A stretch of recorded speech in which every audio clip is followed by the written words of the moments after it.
Class. आज हम आपको कुछ इम्पोर्टेंट टर्म्स जो आपके लिए थोड़ा सा न्यू है उनको हम एक्सप्लेन कर रहे हैं, ध्यान दीजिए। पहला टॉपिक है polymorphism. So polymorphism is the process in which substances, same substance जो कि एलिमेंट भी हो सकता है और कंपाउंड भी हो सकते हैं, exist more than one form, that is 2 or 3 form, are called polymorphous and this process is known as polymorphism. Example के बेस पे अगर हम लोग देखें तो ZnS जिसको हम जिंक ब्लेंडी बोलते हैं, ब्लेंडे, ठीक है, इसके दो फॉर्म्स में ये एग्जिस्ट करता है।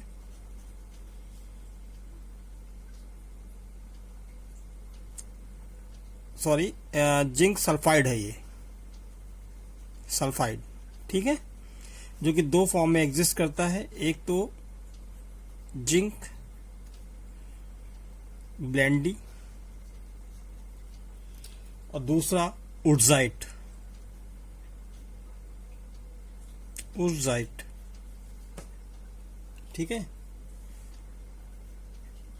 उर्जाइट। तो यहां पे सेम सब्सटेंस होगा जो कि एग्जिस्ट करेगा मोर देन वन फॉर्म। जैसे जिंक सल्फाइड दो फॉर्म में एग्जिस्ट करता है, जिंक ब्लेंडी एंड उर्जाइट, WURTZIT, उर्जाइट, जिसका फॉर्मूला क्या होता है, सेम होता है केमिकल फॉर्मूला, बट ये फिजिकल और केमिकल प्रॉपर्टीज में एक दूसरे से वो डिफर होंगे, ठीक है, फिजिकल और केमिकल प्रॉपर्टीज इनकी डिफर हो जाती हैं। एलोट्रोपिज्म में क्या है, व्हेन एन एलिमेंट यानी only element not for the compound, ठीक है, कोई भी एक एलिमेंट जो कि एग्जिस्ट करेगा मोर देन वन फॉर्म यानी 2-3 फॉर्म्स में एग्जिस्ट करेगा।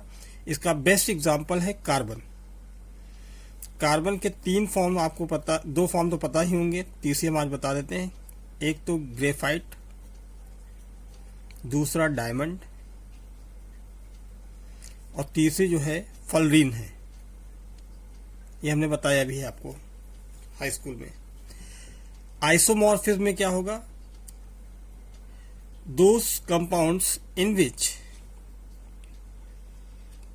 Identical crystallization form. Crystallization form का मतलब यहाँ पे क्रिस्टलाइजेशन कब होता है, जब उसमें वाटर मॉलिक्यूल्स ऐड होगा। जैसे एग्जांपल के बेस पे जिंक सल्फेट 7H2O, इसको हम व्हाइट विट्रियोल भी बोल सकते हैं, और दूसरा फेरस सल्फेट FeSO4.7H2O, जिसको हम ग्रीन विट्रियोल बोल सकते हैं, ठीक है। तो यहां पे अगर देखें बेटा तो क्रिस्टलाइजेशन आइडेंटिकल है यानी 7 मॉलिक्यूल्स ऑफ वाटर है, दैट्स आर कॉल्ड आइसोमॉर्फिज्म। दूसरा है हाइग्रोस्कोपिक। सो हाइग्रोस्कोपिक और इफ्लोरेसेंस दोनों एक दूसरे के वाइस वर्सा है, रिवर्स है। ये क्या करता है, एटमॉस्फेयर से वाटर एब्जॉर्ब करेगा, जैसे CuSO4 है, वाटर मॉलिक्यूल्स ऑब्जॉर्व किया, ये क्रिस्टलाइजेशन ऑफ वाटर हो गया, CuSO4.5H2O। इफ्लोरेसेंस है यानी लॉस ऑफ वाटर, ठीक है, CuSO4.5H2O, यहां से इसका हीट किया गया तो यहां से वाटर मॉलिक्यूल इवेपोरेट हो गया और केवल आपका ये CuSO4 व्हाइट कलर में बचेगा, और ये कलर कैसा होगा, ब्लू। अब ये नहीं, ये व्हाइट होगा, सॉरी, जब इसमें वाटर ऐड कर देंगे, जैसे हीट नहीं कर देंगे, ठीक है ना, जैसे ही ऐड करेंगे इसका कलर कन्वर्ट हो जाएगा ब्लू में। और ये क्या है, ब्लू है, तो जब इसको हम हीट करेंगे तो ये कलर कन्वर्ट हो जाएगा किस में, व्हाइट में। दूसरे अनदर एग्जांपल्स हैं, जैसे FeSO4.7H2O, Na2SO4 10H2O, ठीक है। तो ये दूसरे एग्जांपल्स किसके केस में हो सकते हैं, इफ्लोरेसेंस और इफ्लोरेसेंस एंड हाइग्रोस्कोपिक, ठीक।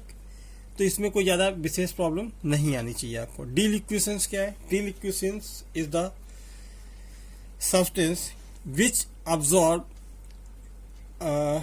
appreciable amount of water from the atmosphere। तो appreciable जो टर्म्स यूज हुआ है, जैसे NaOH रखे, after some time you will see and observe that crystallization of water is obtained, यानी कह सकते हो कि crystallizes of salt, या कह सकते हो कि उसमें मॉइस्चर दिखेगा आपको, ठीक है। That is called deliquescence. Clear? I hope कि इसमें प्रॉब्लम नहीं आएगी। ये तो थी, शायद कुछ बच्चों की प्रॉब्लम थी, जैसे अजय पाल हुए या जिनकी भी है। अब बात करते हैं ब्रांचेस ऑफ केमिस्ट्री की। ये आदित्य गुप्ता की है। तो इसमें कोई ज्यादा दिक्कत नहीं है। तो ब्रांचेस ऑफ केमिस्ट्री है बेटा, है तो बहुत सारी, जैसे कि एनालिटिकल है,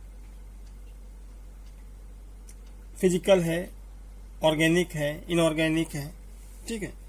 तो इसमें जो आपको स्टडी करनी है वो इंटर लेवल पे वो 3 हैं। एक तो फिजिकल केमिस्ट्री, दूसरी ऑर्गेनिक, और थर्ड जो है इनऑर्गेनिक। तो ये तो पता है दोनों। ऑर्गेनिक क्या होगा? Carbon containing compounds, the branch of chemistry in which we study carbon containing compounds, और the branch of chemistry which concern with carbonless compound accord inorganic. Physical chemistry है तो इसको थोड़ा सा देख लीजिए। The branch of chemistry which concern with the study those laws, theories or principle are used in the studying of organic and inorganic compound. यानी इन दोनों के बीच में जितने भी लॉज यूज होते हैं, या थेरीज ये हुई या प्रिंसिपल हुए, जो भी यूज होते हैं, वो क्या कहलाएगी? Physical chemistry. यानी फिजिक्स पे ज्यादा बेस होगी, लेकिन इसको केमिकल फॉर्म में कन्वर्ट किया जाएगा, ठीक है। तो that is called physical chemistry. एक और पार्ट आया था एनालिटिकल केमिस्ट्री। तो analytical chemistry is a branch of chemistry which deals with the how much and which type of substance are present, या कह सकते हो determination and identification and properties। The branch of chemistry which deals with the observation, identifications and properties are called analytical chemistry. These chemistry are of 2 types. First है qualitative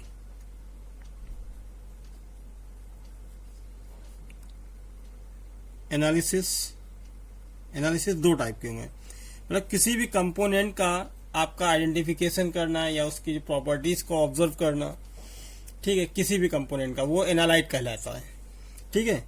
जिस chemistry में ये सब किया जाता है, किसी कंपोनेंट का आइडेंटिफिकेशन, डिटर्मिनेशन, ठीक है, ऑफ मॉलिक्यूल एंड प्रॉपर्टीज, वो क्या कहलाएगा? एनालाइट कहलाएगा। वो केमिस्ट्री क्या कहलाएगी? Analytical chemistry. ये एनालाइट या एनालिसिस 2 टाइप की होती है। एक तो होती है क्वालिटेटिव एनालिसिस और दूसरी होती है क्वांटिटेटिव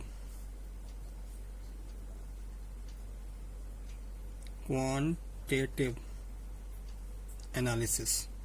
तो क्वालिटेटिव एनालिसिस में होगा, यानी which type of substance, the branch of chemistry which deals with the which type of analyte और कंपोनेंट।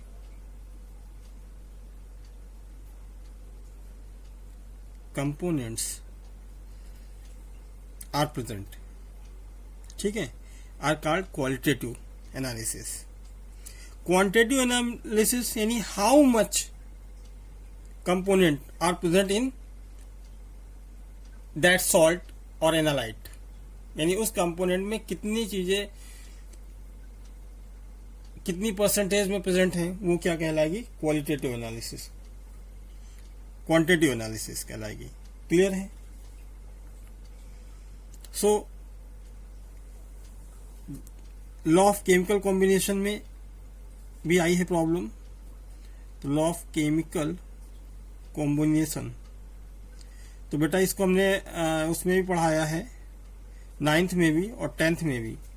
तो देखिए 5 टाइप के लॉज हैं, इनको आप पहले आप घर से पढ़ो, ठीक है। आज के वीडियो में सिर्फ इतना ही देंगे, और जो 5 टाइप्स के लॉ हैं इनको आप एक बार घर से स्टडी करके आओ, फिर इसका भी वीडियो हम आपको सेंड करेंगे।